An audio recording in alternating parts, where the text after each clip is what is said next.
कि ग्रामीण इलाके आज़ादी से लेकर के अब तक में आपने क्या बदलाव देखा है और क्या क्या नजर आया है? देखिए, बदलाव तो स्वाभाविक है। अगर 75 साल हो गए आजादी के तो बदलाव तो निश्चित तौर पर आपको दिखेगा।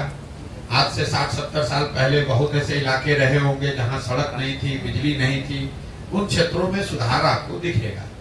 लेकिन ज्यादा महत्वपूर्ण बात यह है कि 75 साल के बाद भी देश आजाद हुआ तो देश के सारे राज्य आजाद हुए। तमिलनाडु भी आजाद हुआ, बिहार भी आजाद हुआ। महत्वपूर्ण बात यह है कि 50 के दशक में बिहार जो देश के 5-6 अग्रणी राज्यों में था, आज बिहार देश का सबसे गरीब और पिछड़ा राज्य है। हम लोग चाहे वो प्रति व्यक्ति आय हो या विकास के दूसरे मानक हो, सभी मानकों पर देश में 27वें या 28वें नंबर पर है। और ये स्थिति तब है जब 40-45 साल हम लोगों ने कांग्रेस का राज देखा, 15 साल लालू जी का राज रहा, 18 साल से नीतीश जी भाजपा का राज है। दिल्ली में आपने कांग्रेस यूपीए की सरकार देखी, अभी 10 साल से मोदी जी की भी सरकार देख रहे हैं। तो पदयात्रा के दौरान हम लोग पहली बात ये कहते हैं कि बिहार में ये ज्यादातर समय हम लोग इस पर बिताते हैं कि बिहार को किसने खराब किया, किसको हम लोग वोट दें, कौन सुधारेगा। जबकि मूल बात यह है कि अगर आप एक बार को मान लें कि जिसने भी बिहार में शासन किया, उसने जो काम किया या करने का दावा कर रहा है, सब बात को अगर सही मान भी लिया जाए तो भी इस सच्चाई से कोई इनकार नहीं कर सकता है कि बिहार आज देश का सबसे गरीब, पिछड़ा, अशिक्षित, भुखमरी, बेरोजगारी वाला राज्य है। तो ये कहीं ना कहीं आपको बताता है कि जिस रास्ते पर हम लोग पिछले 40-50 साल से चलकर आ रहे हैं, उस रास्ते पर चलकर तो बिहार का सुधार होने वाला नहीं है। चाहे आप लालू जी को जिता दीजिए, नीतीश को जिताइए, मोदी को जिताइए, प्रशांत किशोर को जिता दीजिए, जब तक समाज के स्तर पर जिनकी जिंदगी, जिनके बच्चों की जिंदगी सबसे ज्यादा प्रभावित है, जब तक उनके स्तर पर सुधार नहीं होगा, जब तक उनकी सोच में परिवर्तन नहीं आएगा, तब तक बिहार में आमूलचूल परिवर्तन नहीं आ सकता है। इसी सोच को आत्मसात करके इस पूरी योजना को मैंने बनाया है कि 2 साल लगे, 4 साल लगे, 5 साल लगे, सबसे पहले बिहार में जाकर लोगों को समझाया जाए, उनको तैयार किया जाए।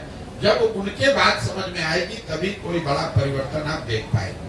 देश भर के बड़े बड़े राजनीतिज्ञ अभी मैं देख रहा हूँ कि बीजेपी में बिल्कुल कहीं न कहीं मलाई मारने के लिए चले जा रहे हैं। ऐसे में आप कितना अच्छा महसूस करेंगे, कितना रिलैक्स फील करेंगे सरकार में आ जाते हैं तो? नहीं, सवाल क्या है आपका हम समझ नहीं पाए। भाई, जो राजनीति करता है वो तो हवा का रुख जिधर होता है, ज्यादातर लोग हवा के रुख के साथ चलने वाले ही होते हैं। हवा के रुख के विपरीत या धारा के विपरीत चलने वाले लोगों की संख्या तो हमेशा कम रहेगी। तो अभी अगर देश में हवा का रुख लोकसभा के चुनाव के नजरिए से भाजपा या एनडीए के पक्ष में दिख रहा है, तो स्वाभाविक तौर पर जितनी चिड़िया उड़ कर जाने वाली है उसी दिशा में भागेगी जिस साइड की हवा का रुख हो। इसमें कोई नई बात तो है नहीं। मेरा सवाल ये है कि देश भर में सीएए लागू हुआ जी, अब इस पर सियासत तेज हो गई, इस पर आपका क्या कहना है? भैया, आज से 3 साल पहले जब पहली बार सीए एनआरसी की चर्चा हुई, तब मैं नीतीश जी के साथ था और इसी मुद्दे पर नीतीश कुमार ने उस समय लोगों से, दल के साथियों से धोखा करके भाजपा के साथ मिलकर इस बिल को लाने में, इसके प्रावधान को देश में लागू कराने के पक्ष में वोट दिया था। तब मैंने खुलकर दल में रहते हुए विरोध किया, उनके दल को छोड़ा और मैं बिल्कुल ही इस पूरी परिकल्पना के, इस अध्यादेश के, इस कानून के विरोध में हूँ। इसलिए नहीं कि इसमें मुसलमान का क्या होगा, हिंदू का क्या होगा, भाजपा क्या कह रही है, विपक्षी दल क्या कह रहे हैं। इस पूरे कानून के विरोध में इसलिए है कि ये संविधान की मूल भावनाओं के विपरीत है। जो इस देश के फाउंडिंग फादर्स हैं, जिन लोगों ने इस देश को बनाया, जिन लोगों ने संविधान को बनाया, उन्होंने इस बात को तय किया कि जाति, धर्म, वर्ग के आधार पर किसी भी तरह का भेदभाव नहीं किया जाएगा। तो जैसे ही आप नागरिकता को धर्म से जोड़ेंगे, चाहे आपकी मंशा ठीक हो या खराब हो, अलग विवाद का मामला है, बहस का मुद्दा है, लेकिन आप संविधान की या इस देश को बनाने वालों की जो मूल भावना है उसका अनादर कर रहे हैं। इसलिए मैं सीएए के खिलाफ में पहले भी था, आज भी हूं और आगे भी रहूंगा। मैं कुंदन हूँ, दैनिक जागरण से। मेरा एक सवाल है कि चिराग पासवान को लेकर भाई ये संशय खत्म हो चुका कि वो एनडीए में हो, एनडीए के लिए इतना महत्वपूर्ण कैसे है चिराग? अब ये तो जाकर एनडीए वालों से पूछिए कैसे महत्वपूर्ण। देखिए, जिस भाजपा को आप लोग इतना ताकतवर समझते हैं, ये देश मान रहा है, अमित शाह, मोदी वगैरह, अगर आप इनको गहराई से, करीब से अगर देखना, जानना, समझना चाहेंगे तो आपको पता चलेगा कि जहां पर इनके खिलाफ लोग या राजनीतिक दल खड़े होकर मजबूती से चुनाव लड़े और इनको हरा दिया, वहां पर कभी इनकी हिम्मत नहीं हुई फिर से खड़ा होकर चुनाव लड़ने की। तो बिहार वो भूमि है जब 2015 में अमित शाह और मोदी अपने सारे प्रयास के बावजूद उनको सफलता नहीं मिली, और वो जो डर है, वो इतना बड़ा डर है हारने का। जब आपको ज्यादातर जगह पर आसान जीत मिलती है, तो कहीं पर जब आप हार जाते हैं तो आप उससे डरते बहुत ज्यादा है। तो कहीं ना कहीं भाजपा को ये डर है, भाजपा की लीडरशिप को, कि बिहार की जो राजनीतिक मैं कहूँगा पृष्ठभूमि है, यहाँ का जो सोशल फैब्रिक है, जो यहाँ समाजवाद की जड़ें हैं, वो इतनी मजबूत हैं या इतनी गहरी हैं कि भाजपा के लिए इतना आसान नहीं है कि पूरे बिहार को अपने एक मोदी के स्लोगन पर जीत लिया जाए। ऐसा उनको लगता है। सच्चाई क्या है ये तो भगवान जाने, लेकिन ऐसा उनको लगता है। इसीलिए वो इस तरह के गठबंधन, जैसे नीतीश कुमार के लिए अभी कुछ महीना पहले आकर यही अमित शाह ने मंच से खड़े होकर कहा कि बिहार की जनता, एक एक आदमी सुन लीजिए, चुनाव से पहले या बाद किसी भी हालत में नीतीश कुमार को वापस नहीं लिया जाएगा। इनके लिए भाजपा के दरवाजे हमेशा के लिए बंद। वही अमित शाह जो इतनी बड़ी बड़ी बात बोलते हैं, ये लोग दावा करते हैं हम 400 सीट जीतेंगे। नीतीश कुमार जैसा आदमी जो कि बिहार में रहने वाला साधारण राजनीतिक समझ रखने वाला आदमी भी जानता है कि नीतीश कुमार के राजनीतिक वजूद बिहार में अब कोई बहुत मजबूत नहीं है। ये उनके राजनीति का अंतिम दौर है। लेकिन अगर वो भी वापस आ रहे हैं तो भाजपा को उसको मानने, स्वीकार करने में कोई दिक्कत नहीं है। तो ये इसकी वजह यह है कि बिहार की राजनीतिक भूमि को भाजपा इतना आसान मानती नहीं है। चाहे वो चिराग हो, उपेंद्र कुशवाहा हो, मांझी हो, नीतीश हो, चाहते हैं कि जितने लोगों को साथ में रखे ताकि ये खतरा ना हो कि कहीं 40 में 2-4-5 सीट का नुकसान हो जाए। और दूसरा, ये बिहार के लोगों का दुर्भाग्य रहा है कि ये 40 सीट जो है, इसके लालच ने बिहार को बर्बाद कर दिया। विश्व के स्तर पर अफ्रीका के बारे में एक बात कही जाती है कि अफ्रीका के जिन देशों में बहुत ज्यादा खनिज है, वहां पर सबसे ज्यादा गरीबी है। उसको मिनरल कर्स कहा जाता है, क्योंकि वहां इतना खनिज है कि उसी को लूटने के लिए, उससे कमाने के लिए दुनिया भर के लोग जाकर वहां लूटपाट मचाते हैं। उसी तरह बिहार की हालत है। बिहार से 40 सांसद जीत कर जाता रहे, उसके लिए राष्ट्रीय दल, पहले कांग्रेस और अब भाजपा, ये कुछ भी करने को तैयार है। आपने देखा कांग्रेस का जब शासन था, इसी कांग्रेस ने बिहार को लालू जी के हवाले करके छोड़ दिया। उनको ऐसा नहीं कि मालूम नहीं है कि बिहार में कितना बड़ा जंगल राज लालू जी के टाइम में था। ऐसा तो नहीं मालूम है कि लालू, उनको कांग्रेस को पता नहीं था कि बिहार सबसे गरीब और पिछड़ा राज्य था। मनमोहन सिंह जी इतने बड़े इकोनॉमिस्ट थे, उनको ये पता नहीं था कि बिहार में कितनी परेशानी बदहाली है। इसके बावजूद उन लोगों ने लालू जी को अपने कंधे पर बैठा कर रखा, क्योंकि वो चाहते थे कि बिहार से 20, 25, 30 सांसद जीतकर यूपीए की सरकार को मदद करते रहे। तो जो काम कांग्रेस ने लालू जी के साथ किया, वही काम आज भाजपा नीतीश के साथ कर रही है कि नीतीश को साथ में रखो, चिराग को साथ में रखो, इन लोगों की मदद से 30-35 सांसद हम लोग का जीत कर जाता रहे। उसके बाद बिहार में जो होता रहे उससे कोई दिक्कत नहीं। बिहार के पूरे बच्चे मजदूर बने रहे, कोई दिक्कत नहीं है। बिहार में गरीबी बदहाली हो, कोई दिक्कत नहीं हो। बिहार के बच्चे जब गुजरात जाए तो उसको बिहारी कहकर उसका मजाक उड़ाए, गाली दे, लेकिन बिहार से 35-40 सांसद हम लोग का जीत कर जाता रहे। ये जो सोच है, ये जो लालच है, यही इन चीजों को कराता है। बिहार के चुनाव में आपकी क्या भूमिका रहेगी? जी, लोकसभा चुनाव में क्या भूमिका होगी? मेरी कोई भूमिका नहीं है। हमारी भूमिका हमने तय की हुई। हमारी भूमिका बिहार में समाज के स्तर पर काम करने की है। मैंने आपको पहले बताया, हमारा लक्ष्य पहले से निर्धारित है। इन 3 उद्देश्यों के लिए ही आने वाले समय में 1 बरस लगे, 10 बरस लगे, मुझे कोई जल्दी नहीं है, मुझे कोई चुनाव से मतलब नहीं है। जब दल बन जाएगा, पूरे राज्य में हम पदयात्रा कर लें, लोगों से बात कर ले, यहाँ के सुधार की योजना बना ले, दल बन जाए, उसके बाद चाहे मुखिया का चुनाव होगा कि लोकसभा का चुनाव, सब चुनाव लड़ेंगे।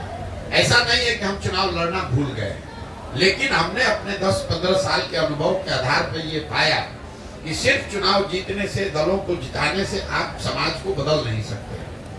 हम जनसुराज में क्या कर रहे हैं, कर पाएंगे, तो बात की बात है। 2015 में तो हमने महागठबंधन के साथ बिहार जीत लिया था। 7 निश्चय का कार्यक्रम भी मैंने बनवाया, बिहार विकास मिशन की परिकल्पना भी बनवाई, लेकिन उससे बिहार नहीं सुधरा। कई राज्यों में हमने सरकार बनाने में अपना कंधा लगाया है, लेकिन हम ये दावा नहीं कर सकते हैं कि उन राज्यों में अच्छी सरकार चल रही है। इसलिए मैंने उस काम को छोड़ दिया और अब तय किया है कि नहीं, अगर भगवान ने मुझे कुछ शक्ति, बुद्धि, साधन, व्यवस्था दिया है, तो मुझे इस शक्ति का, मुझे इस बुद्धि का प्रयोग समाज के बेहतरी के लिए करना है, दल और नेताओं के बेहतरी के लिए नहीं करना है। काम हम वही कर रहे हैं जो पहले कर रहे थे। ये आपको लग रहा है कि हम कोई काम छोड़ दिए, पहले हम यही काम दल और नेता के लिए कर रहे थे। उनको बता रहे थे कि आप अपने दल का संगठन कैसे मजबूत कीजिए, अपने आप को संगठित कैसे कीजिए, प्रत्याशियों का चुनाव कैसे कीजिए, किन मुद्दों पर प्रचार कीजिए, किन मुद्दों पर जनता को आश्वासन दीजिए। वही काम आज भी कर रहे हैं। फर्क बस इतना है कि पहले ये दल और नेता के लिए कर रहे थे, अब ये बिहार की जनता के लिए कर रहे हैं। तो चूंकि संख्या बड़ी है, इसलिए आपको लग रहा है तो बड़ा क्योटिक है, लेकिन काम यही कर रहे हैं। जाकर गांव-गांव लोगों को बता रहे हैं कि आप अपने बीच से कैसे लोगों को चुनकर निकाल सकते हैं, कैसे संगठित हो सकते हैं, कैसे अपने बच्चों के लिए एक नई व्यवस्था बना सकते हैं। और वो करने में मैं या जनसुराज आपकी मदद करेंगे, सहयोग करेंगे, सलाह देंगे, आपका हाथ पकड़ के आपको बढ़ाएंगे। आप आइए, साथ में मिलकर ये व्यवस्था बनाएंगे। 75% जो आरक्षण नीतीश जी के द्वारा दिया गया, इस आरक्षण को आप किस नजरिए से देखते हैं, इससे क्या लाभ? देखिए, ऐसा है, आरक्षण को लेकर इस देश में को बनाने वाले लोगों ने संविधान में एक व्यवस्था बनाई। उन्होंने ये अध्ययन करके अपनी सामाजिक राजनीतिक समझ के आधार पर ये तय किया कि समाज के वो वर्ग जो सदियों से शिक्षा या सामाजिक कारणों से पीछे रह गए, उनको प्रोएक्टिवली मदद करके आगे बढ़ाया जाए। उसमें एक समय सीमा भी तय की गई कि कितने वर्ष तक ये आरक्षण रहेगा, लेकिन उसमें ये भी तय किया गया कि ये मानकर ये किया गया कि उतने दिन में वो जो समाज के पिछड़े वर्ग है वो सामान्य वर्ग के बराबर हो जाएंगे। तो आरक्षण बना रहना चाहिए, बिल्कुल इसके पक्ष में है। तब तक बना रहना चाहिए जब तक वो वर्ग जो जिनको वंचित या पिछड़ा माना जा रहा है वो सामान्य वर्गों के बराबर न हो जाए, शैक्षणिक, सामाजिक और आर्थिक नजरिए से। तीसरा, आपने कहा कि जो आरक्षण बढ़ाया घटाया, ये तो लालू, नीतीश जैसे जो नेता हैं आरक्षण का विशुद्ध प्रयोग अपने राजनीतिक हित के लिए करते हैं। मैं आपको एक आंकड़ा दे देता हूं। बिहार में टोटल लोग जो सरकारी नौकरी में हैं, चपरासी से लेकर मुख्य सचिव तक, कॉन्ट्रेक्चुअल एम्प्लॉय भी अगर जोड़ दीजिएगा तो टोटल 1.57% लोग ही सरकारी नौकरियों में हैं। इसको याद रखिए, 13 करोड़ की आबादी है जिसमें करीब 1.5% लोग सरकारी नौकरी में हैं। अब आप आरक्षण 1.5% में चाहे 65 कर दीजिए या 80 कर दीजिए या 100 में 100 कर दीजिए, मान लीजिए कि आपने 100 में 100% भी रिजर्व कर दिया, तो भी समाज का 98.5% आदमी को तो इसका कोई फायदा नहीं है। यही वजह है कि आप देख रहे हैं कि सरकारी नौकरियों में आरक्षण के प्रावधान के बावजूद जो अभी जातीय जनगणना हुआ उसमें क्या निकल के आया कि जो जातियां, जो समाज आज से 30 साल पहले सबसे पीछे थे, आज भी वो वहीं के वहीं खड़े हैं। उनका सुधार सिर्फ नौकरियों में आरक्षण से नहीं होगा। जब तक आप उनके बच्चों को पढ़ने की व्यवस्था नहीं करेंगे, जब तक आप उनको खेती के लिए जमीन नहीं देंगे, जब तक आप उनको रोजी रोजगार के लिए पैसा पूंजी नहीं देंगे, तब तक सिर्फ सरकारी नौकरियों में आरक्षण को फेर बदल करके आप समाज के बड़े वर्ग को नारा उससे लगवा सकते हैं, उसका वोट ले सकते हैं, लेकिन उसका भला नहीं कर सकते। मैं हमेशा कहता हूं कि लालू जी ने सामाजिक न्याय के नाम पर जो काम किया है, गरीबों को, वंचितों को आवाज दिया, ऐसा उनका दावा है और इस बात के लिए लालू जी का सम्मान होना चाहिए। मैं रोज मन से कहता हूं कि लालू जी का इस बात के लिए सम्मान होना चाहिए कि लालू जी के प्रयास से समाज के कई समाज वर्गों को आवाज मिली, सम्मान मिला, हिम्मत मिला, बल मिला। लेकिन लालू जी ने जिन वर्गों को बल दिया, आवाज दिया, उन वर्गों के बच्चों के शिक्षा की व्यवस्था नहीं की, उन वर्गों के लोगों को उन्होंने जमीन नहीं दिया, उन वर्गों के लोग बिजनेस व्यापार कर सके इसके लिए पैसा पूंजी नहीं दिया। ये क्यों नहीं किया? इसलिए कि इन समाज के लोग आवाज पाकर उनके पक्ष में आवाज लगाएं, डंडा लेकर खड़ा हो, उनका झंडा लेकर घूमे, लेकिन अपने बच्चों के लिए कभी कुछ न पा पाए। जीवन भर लालू जी और उनके बच्चों के लिए आवाज लगाते रहे, उनके लिए नारा लगाते रहे। तो ये सामाजिक न्याय का एक पहलू है जिसको आपको हमको समझना है। जहां सामाजिक न्याय में सामाजिक स्वतंत्रता और जो बोल बताते हैं कि हमने आपको आवाज दे दिया, उस बात को काटने की जरूरत नहीं है। लेकिन लालू जी ने किसी वंचित समाज के गांव में, किसी महादलित परिवार के गांव में, पंचायत में स्कूल की व्यवस्था नहीं की। इस पूरे राज्य में लालू जी ने कभी भूमि सुधार की चर्चा नहीं की। इस पूरे राज्य में लालू जी ने कभी कोई ऐसी व्यवस्था नहीं की कि बैंकों से इन गरीब वंचित समाज के लोगों को सस्ते दर पर ऋण मिले ताकि वो रोजी रोजगार कर सके। इसके दो ही वजह हो सकते हैं, या तो लालू जी की इसकी समझ नहीं थी, या फिर लालू जी की राजनीतिक चातुर्यता इतनी है कि इन समाज को आवाज तो दो, लेकिन इनको पढ़ाई मत दो, इनको शिक्षा मत, इनको जमीन मत दो, इनको रोजगार मत दो, ताकि ये जीवन भर भीड़ बनकर मेरा और मेरे बच्चों का झंडा लेकर घूमते रहे, हम राजा बने रहे और ये सब हमारा जय जयकार करने वाली जनता बनी रहे। आगामी लोकसभा आपका समर्थन किसी प्रत्याशी को मिलेगा? किसी को नहीं, मेरा समर्थन किसी को नहीं है, मेरा विरोध किसी को नहीं है। ये जो मैं पूरा अभियान कर रहा हूँ, देखिए पूरे देश में कितनी पार्टियां और दल हैं जो चाहते हैं हम उनकी मदद करें, हम लोकसभा में उनके साथ जुड़ जाएं। हमने इस काम को 2021 में, आज नहीं, 2 मई 2021 को जब बंगाल तमिलनाडु का रिजल्ट आया, उस दिन हमने नेशनल टीवी पर बैठकर घोषणा की कि अब हमको जीवन में काम करना ही नहीं। लेकिन अब पत्रकार है या राजनीतिक टीका टिप्पणी करने वाले लोग, हमको तो ये विश्वास होता नहीं है।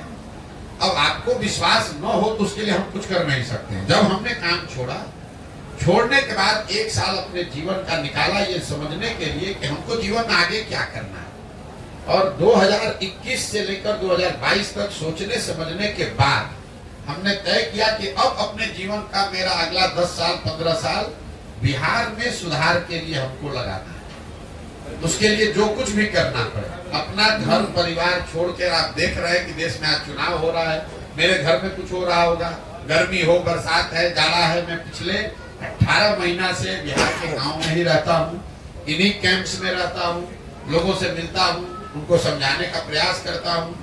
उसमें सफलता मिले न मिले वो बात का बात, आप उससे सहमत हो सकते हैं, नहीं सहमत हो सकते हैं, लेकिन मैं ये काम पिछले 2 वर्ष से कर रहा हूँ, इस बात से कोई इनकार नहीं कर सकता है। तो मैं हमेशा कहता हूँ कि अगर आप हमारी बात, हमारी कहे हुए बात पर भरोसा मत कीजिए, मेरे कथनी पर मत जाइए, तो मेरे करनी को देखिए, जो मैं कर रहा हूँ उसको देखिए, जांचिए, परखिए, ठीक लगे तो जुड़िए, और न ठीक लगे तो जैसे जीवन चल रहा है चलाइए, हमें कोई दिक्कत नहीं है। जो आपसे प्रभावित हैं, जो मतदाता आपसे प्रभावित हैं, वैसे लोग कहाँ वोट करेंगे? जो हमसे प्रभावित है, जो इस सोच से प्रभावित है, वो उन लोगों को वोट करेगा जो समाज में इस बार खड़े होंगे और बेहतर उनकी नजर में होंगे। अब आप ये कह सकते कोई बेहतर ना हो तो क्या करे भाई, उसके लिए नोटा का प्रोविजन है, जाके नोटा दबाओ।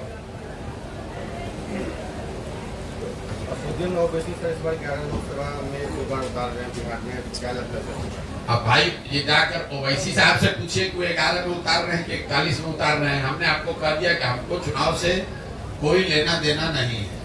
हमने जिन उद्देश्यों को लेकर इस अभियान को शुरू किया है, एक चुनाव आए, 10 चुनाव आए, कोई लालच आए, कोई बीच में स्थिति आए, हम इससे हटने वाले नहीं है।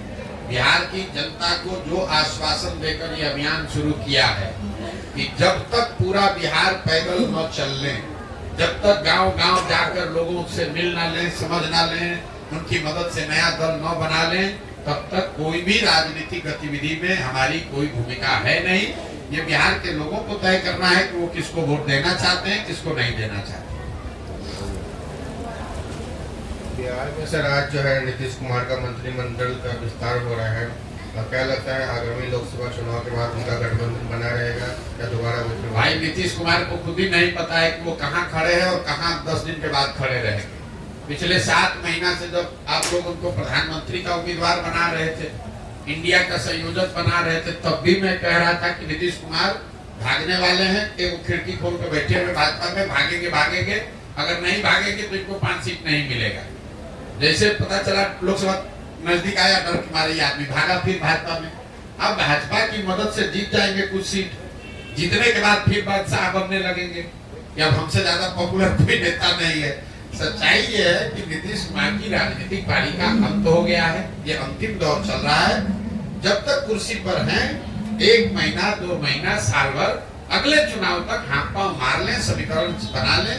अगला लोग जब विधानसभा का चुनाव होगा तो चाहे वो भाजपा के साथ लड़े कि महागठबंधन के साथ लड़े कि अकेले लड़ जाए, नीतीश कुमार के दल जदयू को ये घोषणा अभी कर देते हैं। लोकसभा के बारे में कहे थे तो भागे डर के मारे, अभी घोषणा कर देते हैं जदयू को 20 सीट नहीं आएगा, चाहे भाजपा के साथ लड़ लें, चाहे मोदी जी आके उनका प्रचार कर दें। और भाजपा वालों को भी चुनौती दे रहे हैं, अगर इनको दम है, अगर भाजपा के नेतृत्व को दम है तो घोषित करे कि नीतीश कुमार अगला मुख्यमंत्री होगा और चुनाव लड़ के दिखा दी विधानसभा में। इनको भी अपनी औकात दिख जाएगी इस बार कि नीतीश कुमार को अपने कंधा पर बैठा के कितना दिन ये लोग बिहार की जनता की आंख में धूल झोंकेंगे। पिछले ही बार बिहार की जनता ने 42 को उतार दिया था, इस बार इतना नीचे कर देगा कि भाजपा चाहेगी भी तो कुछ नहीं कर सकती है। और मैं फिर से रिपीट कर दे रहा हूँ, किसी भी फॉर्मेशन में नीतीश कुमार लड़े, इनको 20 सीट नहीं आएगा विधानसभा में। भाजपा के साथ लड़े तो, जब फिर से भाग के आरजेडी के साथ लड़े तो, अकेले लड़े तो। और दूसरी बात ये कह देते हैं कि भाजपा को दम नहीं है, भाजपा को दम नहीं है कि ये घोषित कर दे कि अगला चुनाव नीतीश कुमार के चेहरे पर विधानसभा का लड़ा जाएगा। अगर ये घोषित कर देंगे तो उनके समर्थन में हम खड़ा हो जाएंगे, नहीं कर सकता। उनको भी मालूम है कि नीतीश कुमार का नाम अगर घोषित किया तो बिहार का जनता सिरे से साफ कर देगा। नीतीश को तो साफ करेगा, उनको भी कर देगा। इस जिले के बाद जो है अगला जिला कौन सा होगा? और इस जिला के बाद 16 तारीख को अभी तक के कार्यक्रम के हिसाब से मधेपुरा जाएंगे, मधेपुरा के बाद सुपौल, सुपौल से अररिया, किशनगंज, पूर्णिया, उसके बाद कटिहार। और अपना जो है राजनीतिक दल कब तक बन सकता है? फिर वही बात, अरे भाई जब पदयात्रा पूरा हो जाएगा तो दल बन जाएगा। इस पदयात्रा का किलोमीटर और दिन निश्चित नहीं है, इसके उद्देश्य निश्चित है, इसका लक्ष्य निश्चित है। वो लक्ष्य को पूरा करने में कभी 20 दिन लगता है। मान लीजिए हम सोच कर आए कि सहरसा में एक काम को 20 दिन में कर लेंगे, लेकिन अगर 24 दिन भी लगेगा तो हमारे लिए ये जरूरी है कि वो काम हो, बजाय इसके कि 20 दिन में जल्दी से पूरा करके मधेपुरा पहुंच जाए।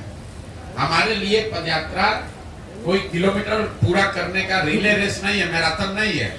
नहीं तो हम देखिए कितने बड़े बेवकूफ है, 18 महीना से चल रहे हैं, अभी आधे बिहार चलता है। यहाँ का नेता लोग 1 महीना में पूरा बिहार का दौरा कर लेता है। राहुल जी 6 महीने में पूरा देश चल दिए, बीच में छुट्टी भी लेते हैं लोग, अमेरिका भी जाते हैं, घर भी जाते हैं। हम घर भी नहीं जाते हैं, कहीं छुट्टी भी नहीं लिए, फिर भी 18 महीने हो गए, अभी आधा बिहार ही कर पाए। इसलिए कि हमारा काम करने का तरीका दूसरा है, हम उनके जितना होशियार नहीं है। अभी तेजस्वी यादव आए, उन्होंने 7 दिन में पूरा बिहार कर दिया। उससे पहले आपने देखा नीतीश कुमार ने 1 महीने में पूरे बिहार का समाधान कर दिया। राहुल जी ने 6 महीने में पूरा देश सुधार दिया। तो भाई हमें उतनी क्षमता नहीं है, हम धीरे चलने वाले कछुआ है, हम धीरे धीरे ही चलेंगे। और हमको अभी पूरा बिहार करने में 1-1.5 साल और लग सकता है। हमको कोई घबराहट नहीं है, 2 बरस लगे, 4 बरस लगे, करना यही है, संकल्पित होकर आए हैं। जब तक बिहार को सुधारने के लिए ये व्यवस्था न बना ले तब तक पीछे हटने वाले नहीं है। दुनिया में कोई प्राथमिकता नहीं है, हमारे लिए एक ही प्राथमिकता है, आने वाले कुछ वर्षों में बिहार को सुधारने की व्यवस्था बनाई जाएगी। बहुत बहुत धन्यवाद। सर, एक युवाओं के